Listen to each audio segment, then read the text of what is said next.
Welcome back to Morning in America. Why don't we have the Jaws music playing right now? I'm just saying, it's time for the weekend. And apparently there's a rise in shark attacks across the country. Just in time for your weekend, we're contributing to your nightmares. In Long Island, New York, a shark bit a tourist from Arizona while he was standing in shallow waters on Wednesday. That is the 5th shark attack in the area in 2 weeks. In another recent attack, a California man says he narrowly survived after a shark bit into him, pulled him deeper into the water before it finally spat him back out. Spat him out. Spat, right? That's very formal. Right part of speech? Okay. Correct. I want to make sure I don't screw up on national TV. Drake Clark, he joins us live. He never screws up on national TV. Good morning, Dre. Good morning. That's debatable. Good morning to you, Adrian and Mitch. You know, you can see the sand and the surf behind me. What you cannot see are the sharks. And as you said a moment ago, there have been 5 shark attacks here on Long Island in just the last 2 weeks. And now officials are warning people to be very careful because the sharks are swimming in very shallow water close to the beach. And it's not just here on the East Coast where sharks have gone after people.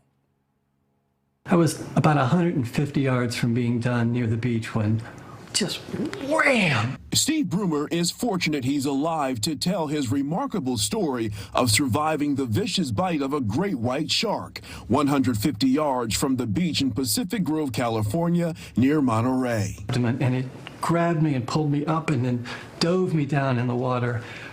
And then, of course, it spit me out. I'm not a seal. It's looking for a seal. We're not their food. The shark bit across his legs and abdomen after a 2-hour life-saving operation and 3 weeks in the hospital. He's finally going home. From the California coast to the beaches of Long Island, New York, sharks have been on a tear. I think this was just a curious animal.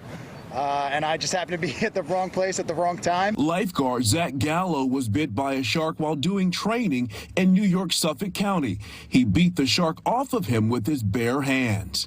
Gallo's encounter part of a series of 5 shark attacks happening on Long Island in just the last 2 weeks. It's really interesting, Ava. You know, this happens every year around this time. Forrest Galante is a wildlife expert and biologist and also host of Shark Week on Discovery. Shark attacks are on the rise. They're not. What's on the rise is you guys going to the beach and jumping in the water. And when you put more and more bodies in the water, you're more and more likely to encounter a shark. And that is just how it works. Galante says usually when sharks bite people, it's a case of mistaken identity as they're looking for natural prey to eat. Fish, not people. Yeah, just realize that sharks aren't these mindless killing machines. They're not out there to get you. And it's their ocean, okay? It's not our ocean. So when we're talking about sharks, be respectful. Don't be fearful. It's not going to keep me from going in. I love the water.